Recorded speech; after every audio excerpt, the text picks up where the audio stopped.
Warren Thorne was a man who lived by the clock. His whole world was built on things happening exactly when they were supposed to. Planes took off on time. Meetings started on time. Even the quiet in his huge, beautiful house had a schedule to it that he had just come back from a big business trip to Singapore. The trip ended a day early. Warren liked that. It meant he could get a jump on the mountain of work waiting for him. His driver brought him up the long, winding driveway to his mansion in Beverly Hills. The fountain was on, the grass was perfectly cut. Everything looked just as it should. But the moment he stepped inside, he felt it. Something was off. The house was too quiet. Not the normal, peaceful quiet. This was an empty, wrong kind of quiet. Usually, at this time, he would hear the soft, friendly humming of his housekeeper. She had worked for his family for 12 years. She was more than just staff. She was a steady, calming presence in the big, often lonely, house. He called out her name. "Hello!" Only his echo answered as he walked further into the grand hallway, his expensive shoes clicking on the marble floor. That's when he saw her cleaning cart. It was just sitting there in the upstairs hallway, halfway between the bedrooms. A bottle of cleaner was on its side, a small puddle of liquid on the floor beside it. A soft cloth was dropped on the carpet. This was not like her. She was the most careful person he knew. She never left a mess. A slow, cold worry started to creep into his chest. Where was she? He stood very still, listening. That's when he heard it. A sound. A low, dull thump, thump, thump. It was coming from behind the closed door of his son's room. Warren's relationship with his 17-year-old son was complicated. They lived in the same house, but they were strangers most of the time. Warren was always working, building his tech empire. His son was lost in a world of art and music that Warren didn't understand. The door to his son's room was usually shut, a silent message to stay out. Now, that same door was hiding the strange, frightening sound. The thump, thump, thump came again. It sounded like someone bumping against furniture. All of Warren's business instincts, his need to control and fix things, kicked in. The worry turned into a sharp spike of fear. He rushed to the door and grabbed the handle. For a second, he paused. What was he going to find on the other side? He pushed the door open. The sight that hit him stopped his heart for a full second. It was like a punch to the stomach. There, on the floor of the messy room, was his housekeeper. She was lying on her side, completely still, one of her arms stretched out, her fingers tightly curled around the leg of his son's heavy wooden desk. Her eyes were closed. She wasn't moving, and kneeling right beside her, his hands on her shoulders, was his son. The boy's face was white as paper, all the color drained from it. His eyes were huge, wild with a panic Warren had never seen before. He was shaking her gently, his voice a desperate, broken whisper. "Please, please wake up. Please." The room swam in front of Warren's eyes. His brain, so smart and quick in a boardroom, tried to put the pieces together and failed. The quiet, trusted woman was unconscious. His rebellious, distant son was hovering over her. The abandoned cart, the closed door. It painted a terrifying picture in his mind. A hot, red wave of anger crashed over the fear. He didn't see a boy trying to help. He saw a problem, a disaster. He saw his own son as the cause of it. "What did you do?" Warren's voice came out. It wasn't loud. It was cold and hard, like ice. It filled the room, sharper than a shout. His son's head snapped up. "Dad." She just collapsed. "I was trying to." But Warren wasn't listening. His mind had already decided. He yanked his phone from his suit pocket, his fingers moving on their own. The cool glass of the screen felt like a weapon. He had to take control. He had to fix this. He dialed 911 AS. He waited for the operator to answer. His eyes scanned his son's room like a detective at a crime scene. He looked for a reason, for a sign of a fight. But all he saw was the usual chaos of a teenager. Sketchpads with half-finished drawings. Headphones on the bed. A few school books scattered on the floor. No había guipón. No sign of a struggle. Just his son, frozen on the floor, looking up at him with an expression that was more than just fear. It was hurt. The operator's voice came through the phone. 911. What's your emergency? Warren turned his back on the scene, on his son's pleading eyes. He focused on the facts as he thought he knew them. I need an ambulance, he said, his voice steady and cold. My housekeeper is unconscious. My son is here with her. I don't know what happened. He gave the address, his words crisp and clear. But inside, his world, the perfectly scheduled, controlled world of Warren Thorne, was cracking apart right there on his son's bedroom floor. And he had no idea that the truth was nothing like the story he had already written in his head. The ride to the hospital was a silent cage. Warren drove his own car, his knuckles white on the steering wheel. In the back seat, his son sat next to the housekeeper, who was now lying across the seat, her head cradled on a jacket the boy had folded. An ambulance had been too slow for Warren's panic. He had decided to take her himself, telling the 911 operator he was en route that he watched in the rearview mirror. His son kept 2 fingers gently on the woman's wrist, feeling for a pulse, just like they showed in the movies. He would lean close to her face, listening for her breath. He didn't cry. He just watched her, a deep line of concentration between his eyebrows. This careful, quiet focus from his son was unfamiliar. It didn't fit the angry, eye-rolling teenager Warren thought he knew at the emergency room entrance. Chaos took over. Warren shouted for help, and suddenly people in scrubs were everywhere. They transferred the housekeeper onto a gurney with smooth, efficient movements. A nurse started asking rapid-fire questions. What's her name? Age? Any known medical conditions? Warren stumbled. He knew her name, of course, but her age? He realized with a jolt he didn't know. He knew she had a family somewhere far away, that she sent money home. But medical conditions? He was her employer, not her family. He stood there, a powerful man rendered useless by simple, human questions. 52. His son said from beside him, his voice quiet but clear. No allergies. She gets migraines sometimes. She takes medicine for her blood pressure. The bottle is in the top drawer of her bathroom cabinet. The nurse nodded, jotting it down, and then they were wheeling her away through the swinging double doors, leaving father and son alone in the cold, bright hallway. The silence returned, heavier now. They found 2 awful plastic chairs in a corner of the waiting area. Warren sat stiffly, his mind racing. He kept replaying the scene in the bedroom. His son's pale face, the woman's still form, his own cold accusation. He cleared his throat. What were you doing in your room with her? He asked, the edge still in his voice. She cleans in the mornings. It was the afternoon. His son was looking at his own hands, which were clasped tightly in his lap. We were working, he said simply. Working on what?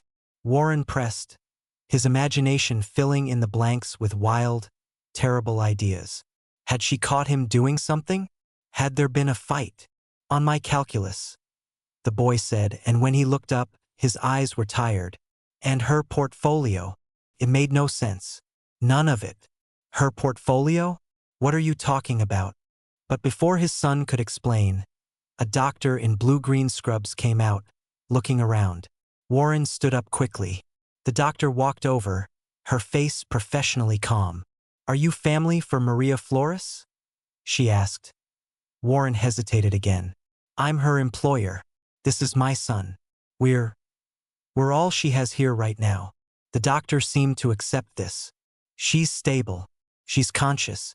It appears to be a combination of severe dehydration and extreme exhaustion. We're running more tests, but there's no sign of head trauma or foul play. She said the last 2 words carefully, glancing between them. A wave of shame, hot and sudden, washed over Warren. Foul play. The doctor had seen his rushed, panicked explanation at the door. She was politely telling him they found no evidence of what he had suspected. She's been asking for 2 things, the doctor continued, a slight note of curiosity in her voice.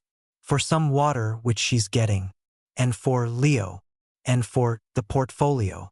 She seems quite anxious about it. Leo, his son's name. Warren looked at the boy, Leo, who was already standing tense.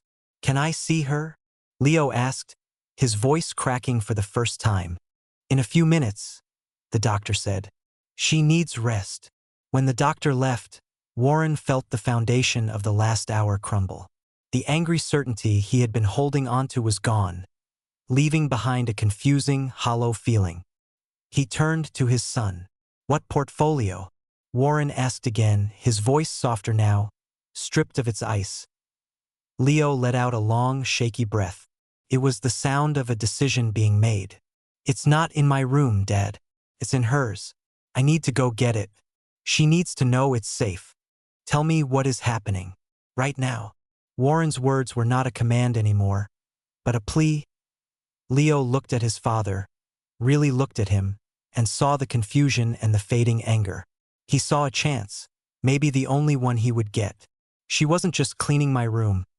Leo began, choosing his words with a care that seemed older than his 17 years. She was teaching me. She's been teaching me for 3 years. The portfolio, it's hers. It's proof of who she really is. Warren could only stare. The woman who quietly vacuumed his carpets and polished his silver was a teacher? The boy who locked himself away with his headphones was a student? In his own house. Who is she, then? Warren finally managed to ask. Leo just shook his head, a sad, small movement. It's better if you see it. Come on. And for the first time in a very long time, Warren Thorne, the billionaire who always knew the next move, had no plan. He had no choice but to follow his son out of the hospital, back towards the home that held a secret life he had never noticed. The drive back to the house was just as quiet as the drive to the hospital, but the silence was different now. It wasn't a wall of anger. It was a thick fog of confusion. Warren glanced over at his son in the passenger seat. The boy was staring straight ahead, his jaw tight. He wasn't crying or yelling. He just looked determined and older. Warren wanted to ask 100 questions. Teaching him? For 3 years? How was that possible? His mind flipped through memories, trying to find a clue. He remembered coming home late sometimes, seeing a light on in his son's room. He had assumed it was video games or music. He remembered the housekeeper sometimes staying a little later on Tuesdays and Thursdays.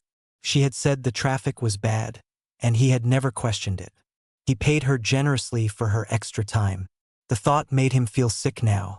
Had he been paying her for tutoring and never known it? They pulled into the driveway.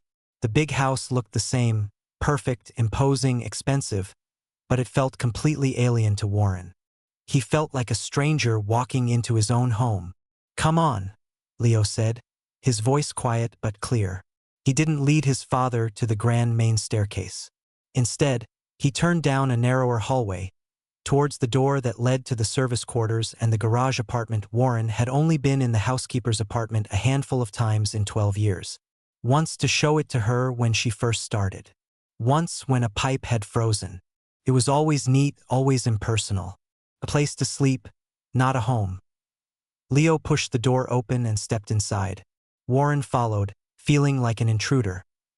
The room was exactly as he remembered. A small, tidy living space with a simple couch, a small table, a little kitchenette. It was spotless. But Leo walked past all of that. He went straight to the bedroom. In here, it was even simpler. A single bed, made with military precision. Plain dresser.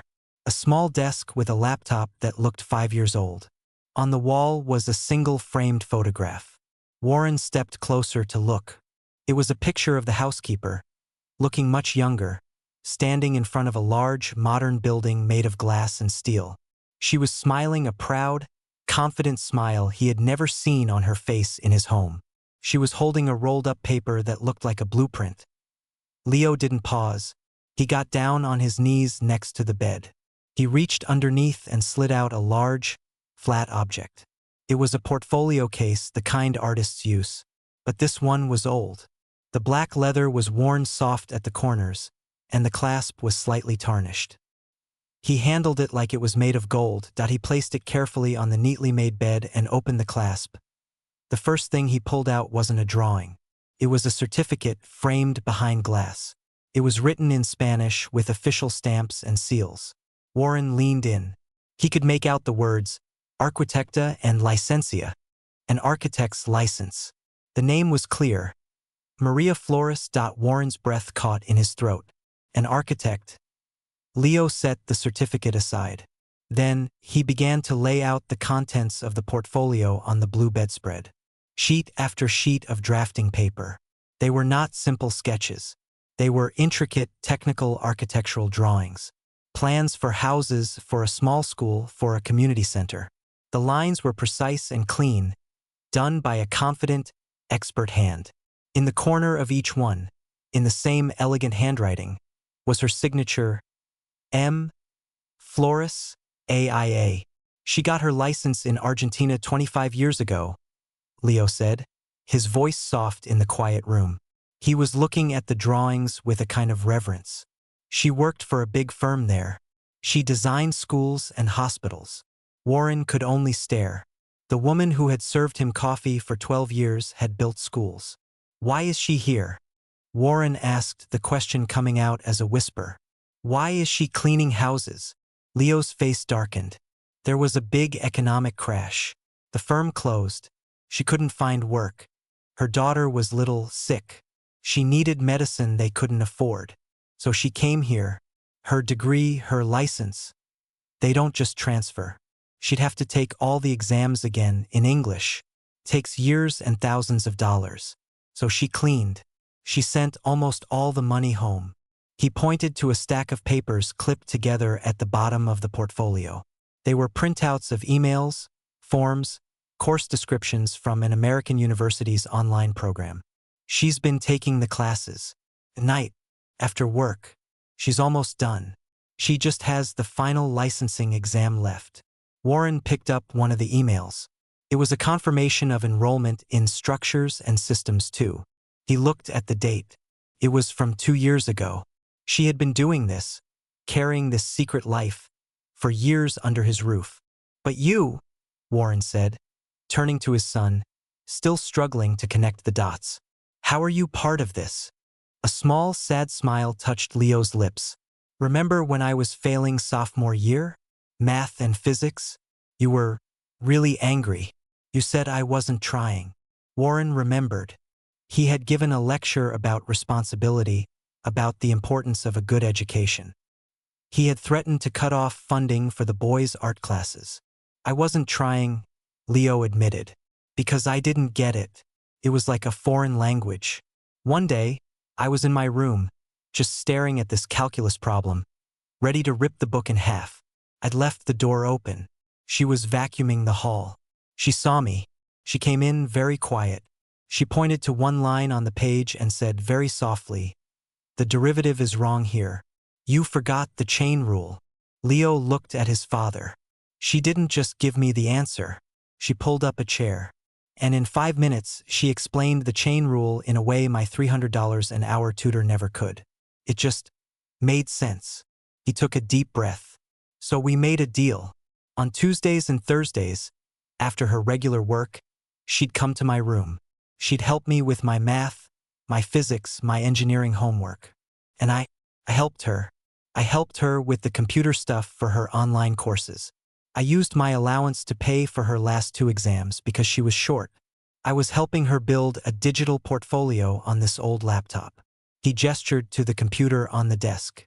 She was working double shifts at a hotel on weekends to pay me back, to save for her final fees. That's why she fainted, Dad. She hasn't slept properly in months. She's been working all day, studying all night, and tutoring me in between.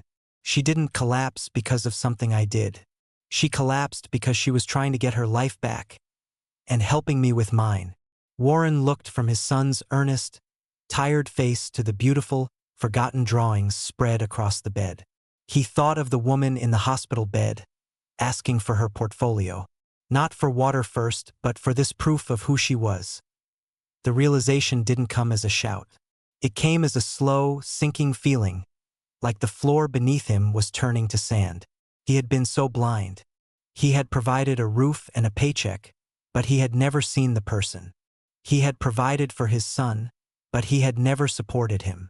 In his own home, a whole world of struggle, dedication, and quiet partnership had been thriving.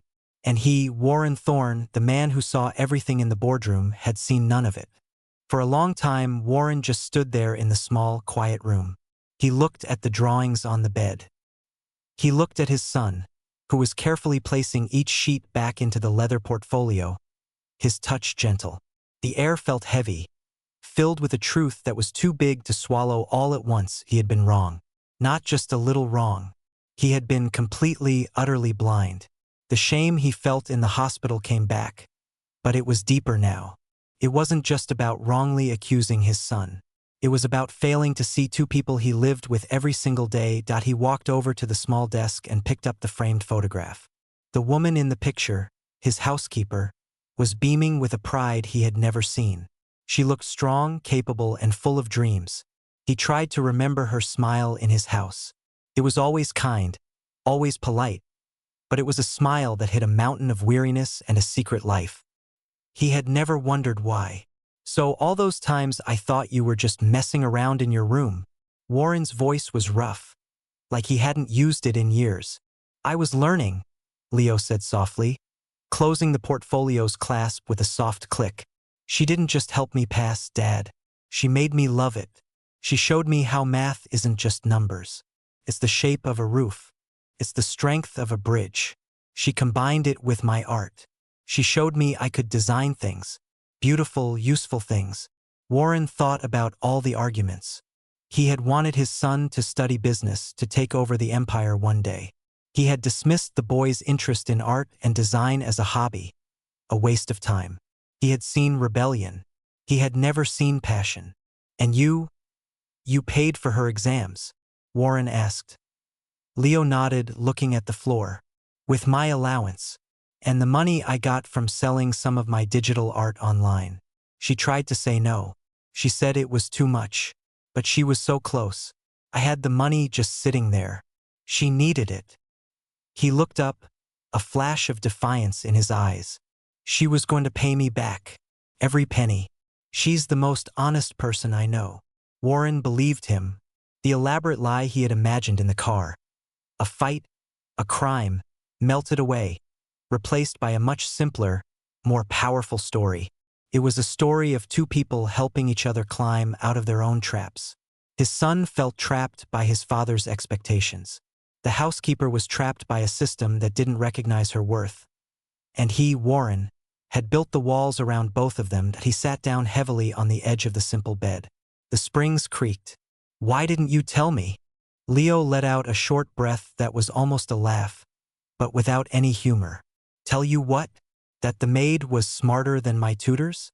You never even asked about my schoolwork except to see the grade at the end. And if I told you I was giving her money, you would have thought she was scamming me. You would have fired her." The words hit Warren directly in the chest. They were true. Every one of them. He would have seen it as a problem to be solved, a risk to be managed. He would have handled it. He would have ended the one good, real thing in his son's life, and crushed the last hope of a woman who had already lost so much. He looked around the room again. It was so bare, so functional. For 12 years, this incredibly talented woman had lived in this small space, hiding her light, just so she could take care of her family from a world away. And what had he done? He had given her a key and a schedule. "I am so sorry, Leo."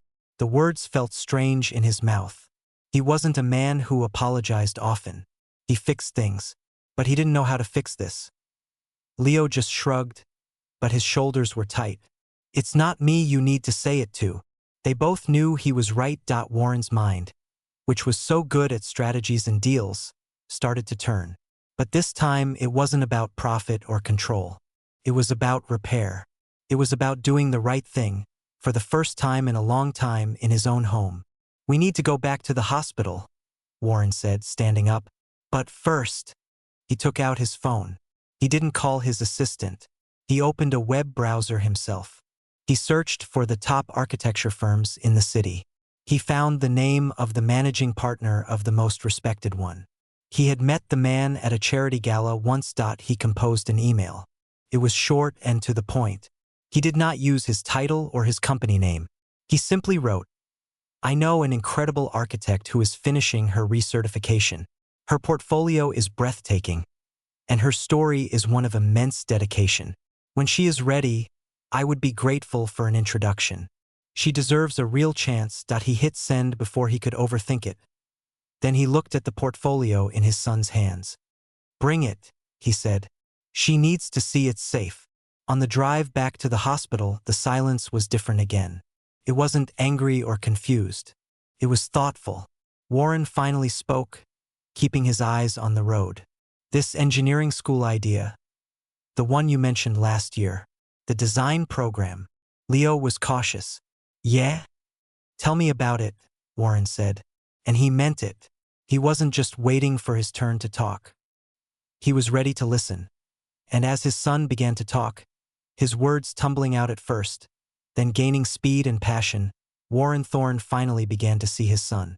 Not as a problem or a disappointment or an heir, but as a young man with a mind full of bridges and buildings. A young man who had learned compassion from a most unexpected teacher. He saw the person who had been there all along, hidden in plain sight, just like the architect's drawings under the bed. The hospital room was small and bright, filled with the quiet beeping of a monitor. The housekeeper looked smaller in the bed, swallowed up by the white sheets, and 4-tube was taped to her hand. She was awake, her eyes open and staring at the ceiling. When they walked in, her head turned slowly. Her eyes, which usually held a polite, downcast look, went wide with a flicker of fear when she saw Warren. Then they flew to Leo and to the portfolio in his arms. A wave of pure relief washed over her face, so strong it made her close her eyes for a second. Leo, she whispered, her voice dry and scratchy. I have it, he said quickly, crossing the room in a few steps. He didn't just hand it to her. He placed it carefully on the bed beside her, within reach of her free hand. Her fingers immediately brushed the worn leather, as if making sure it was real. Then her gaze returned to Warren, standing stiffly near the door. The fear was back, mixed with a deep, tired shame. Mr. Thorne, she began, her voice trembling. I am so sorry. For the trouble. For everything. It is my fault. Please do not be angry with Leo. He was only trying to help me. I will explain. Warren held up a hand. He didn't do it to silence her, but to stop the flood of an apology she didn't owe. Please, he said, the word feeling unfamiliar. Don't apologize. He pulled a visitor's chair closer to the bed and sat down. He felt clumsy, too large for the space. He was used to holding meetings from the head of a giant table, not from a cheap plastic chair next to a hospital bed. Leo showed me, he said, nodding towards the portfolio. He told me everything. Her eyes filled with tears instantly. She looked from Warren to Leo, her bottom lip quivering. He is a good boy, she said, the words thick with emotion. A brilliant boy. He has a gift. You must not think badly of him. I don't, Warren said, and he meant it. I have not been seeing clearly. He took a slow breath. You are an architect. It wasn't a question. It was a statement of fact, a recognition of a truth he had ignored for 12 years. When he said it, her tears spilled over. She nodded, wiping at her cheek with the back of her wrist, the one without the 4. A long time ago, she said. Not so long, Warren replied. He pointed to the portfolio. Those drawings are incredible. They are not from a long time ago. They are from a person whose talent didn't disappear. She looked down at her hands, twisting the sheet. In this country, it is like starting over. The papers, the exams. It is for young people, not for a tired old woman who cleans houses. You're not old, Leo said fiercely from the other side of the bed. And you're not just a housekeeper. Warren leaned forward slightly. Leo told me you are finishing your certification, that you have one exam left. She nodded again, wary now, as if expecting a reprimand for using her time and energy on this dream. When you pass that exam, Warren said, choosing his words with more care than he used in any billion-dollar negotiation, I would like to offer you a job, a real job. Confusion filled her face. A job? In your company? But I am not in tech, Mr. Thorne. No, he agreed. Not in my company. But I have contacts. At real architecture firms. The good ones. I have already sent an email. He saw the shock register in her eyes. But more than that, Leo is applying to design schools. He needs proper guidance. Not just from teachers, but from someone who understands the real world of building things. I would like to hire you at a proper architect's salary to be his tutor and consultant through university, to help him build his own portfolio. The room was utterly silent except for the steady beep of the monitor. The housekeeper stared at him, her mouth slightly open, as if trying to translate his words into a language that made sense. You want to hire me? To tutor Leo? She asked slowly. I want to hire Maria Flores, the architect, Warren corrected gently, to help my son become an engineer, and to let her finally use the gifts she has been hiding. For a moment, she said nothing. She looked at Leo, who gave her a small, encouraging smile.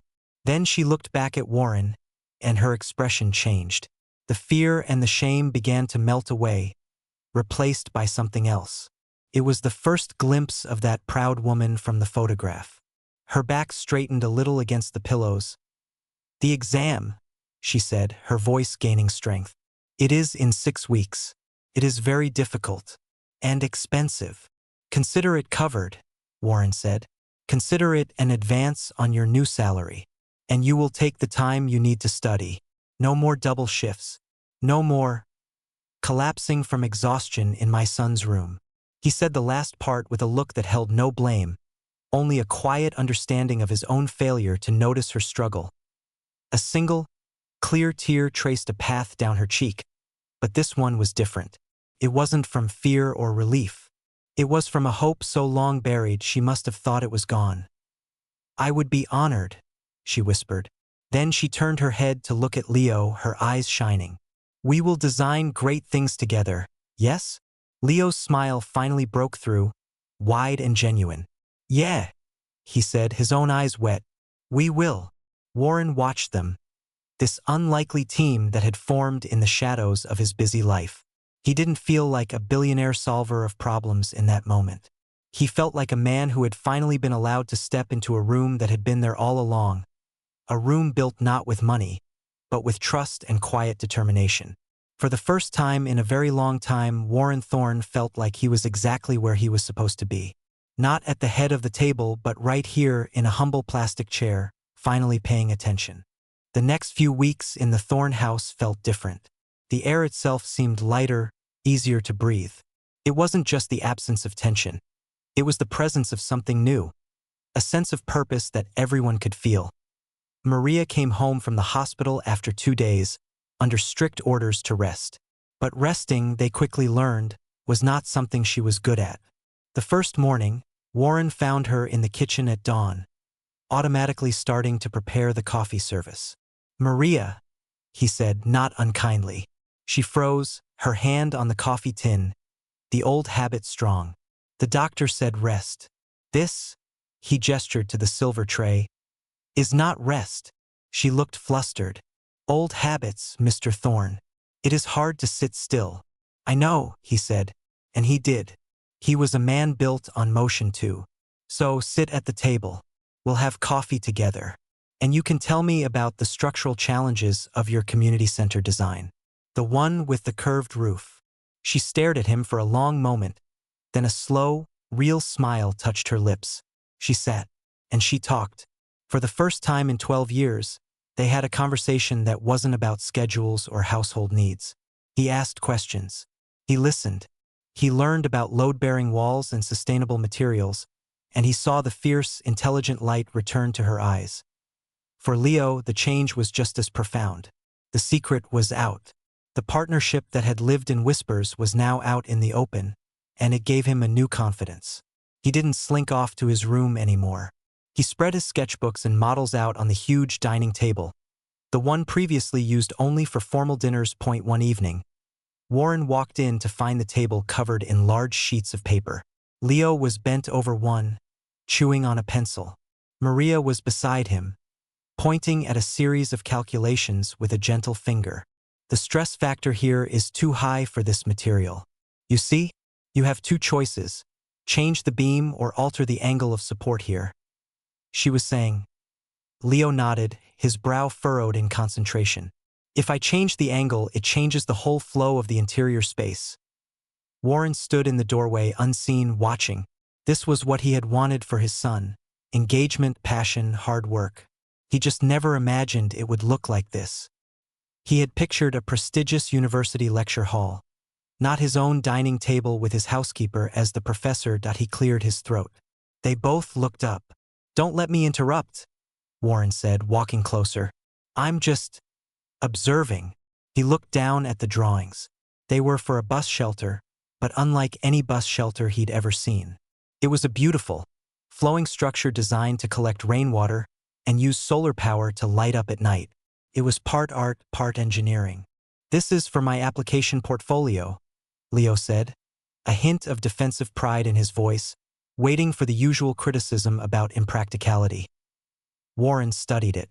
He didn't understand all the technical notes in the margins, but he could see the thought, the care, the beauty in it. It's remarkable, he said, and the word surprised even him. How does the water collection work? Leo's face lit up. He launched into an explanation, pointing at different parts of the drawing. Maria added a detail here and there, her voice calm and sure. Warren listened. He didn't just hear his son's voice. He heard a young man who knew what he was talking about. Later that week, Warren made a call. He contacted the dean of the engineering and design school Leo was dreaming of, a school he had previously dismissed as a backup option. This time, he didn't name drop or pull strings for special treatment.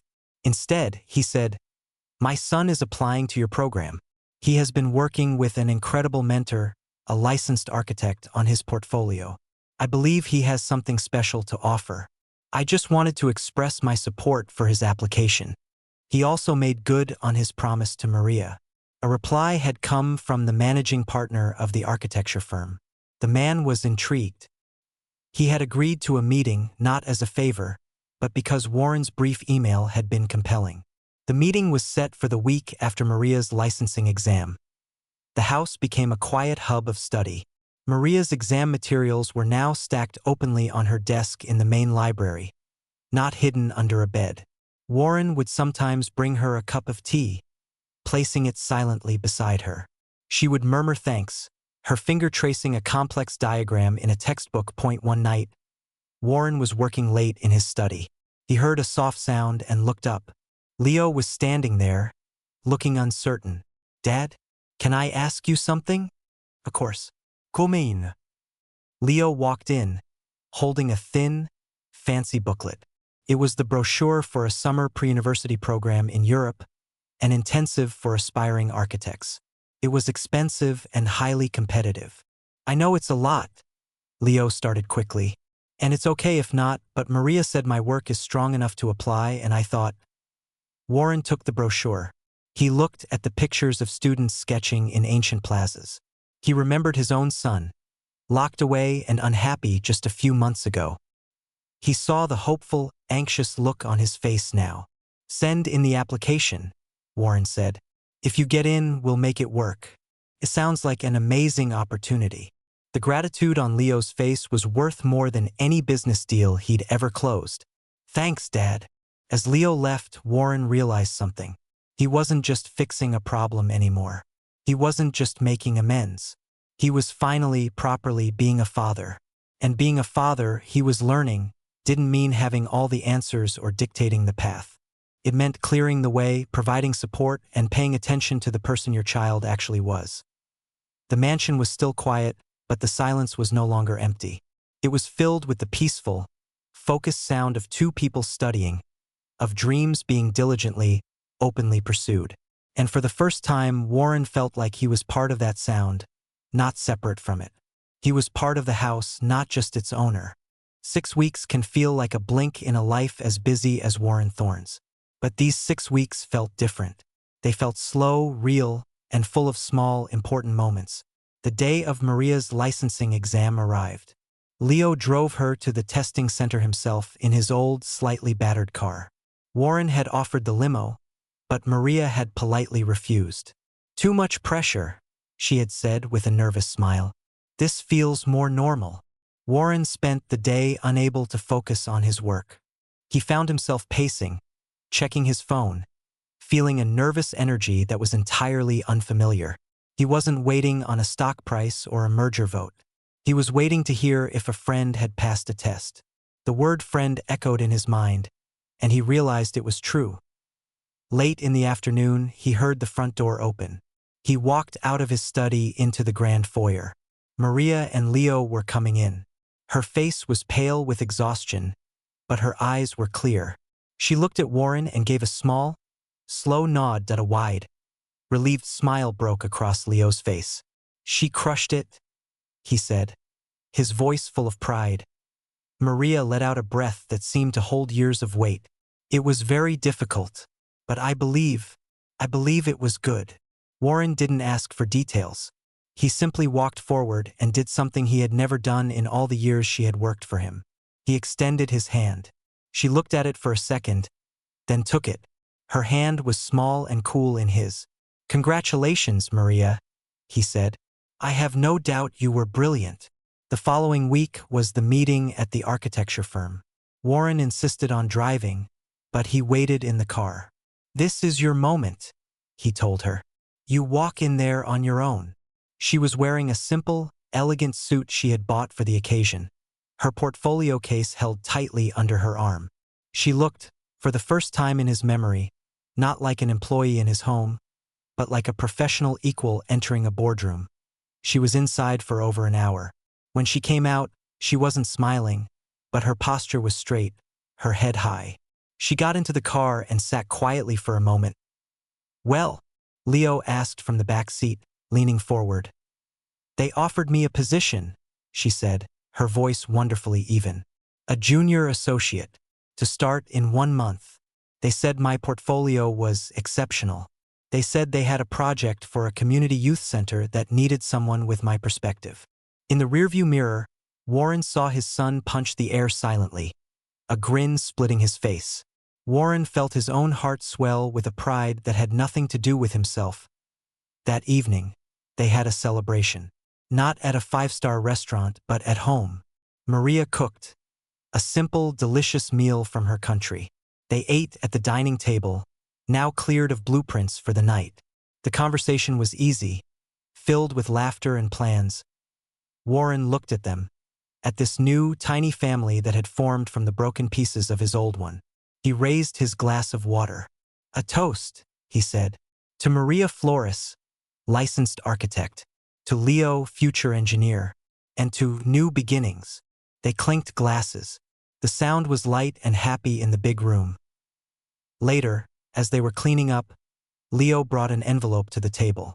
"It came today," he said, trying to sound casual but failing miserably. It was from the summer program in Europe. His hands shook as he opened it. He read the first line, and his eyes went huge. I got in. I got the scholarship too. The partial one." Maria let out a joyful cry and hugged him. Warren felt a lump form in his throat. He stood and wrapped his arms around both of them in a clumsy 3-way hug. It was awkward and perfect. In the days that followed, life settled into a new rhythm. Maria began her new job, leaving the house each morning with a briefcase, a light in her step that never used to be there. Leo worked furiously on his final school projects and preparations for the summer. One Sunday afternoon, Warren found himself alone with Maria in the garden. She was sketching, not on drafting paper, but in a small, beautiful journal. "A new portfolio?" he asked, sitting beside her on the bench. She shook her head. "No. This is just for me. A garden studio. A small, peaceful place to think." She showed him the sketch. It was lovely. "You could build it here, Warren said. "There's plenty of space. Consider it your first independent project as our in-house consultant." She smiled, a warm, genuine smile. "Perhaps." They sat in comfortable silence for a while, watching the bees move from flower to flower. Warren said slowly, "when I found you that day, in his room, I thought my world was falling apart. I thought I had failed in the worst way." She looked at him, her expression soft. "And now Now I see it was the day my world finally started to make sense, he said. I was so busy looking at spreadsheets and stock prices that I missed the entire story happening in my own home. You taught my son more than math. You taught him kindness. And he taught me how to see. Maria placed her hand over his on the bench, a simple human gesture. We all learned, Mr. Thorne. Warren, he said. Please call me Warren. She nodded. Warren. The billionaire had spent his life locating opportunities, markets, and investments. But the most valuable thing he ever found was lying on his son's floor that afternoon. It wasn't a problem or a scandal. It was a second chance. A chance to see the people right in front of him. A chance to be part of a story bigger than money. He had finally located something worth more than all his billions. A real home and a heart that was no longer blind.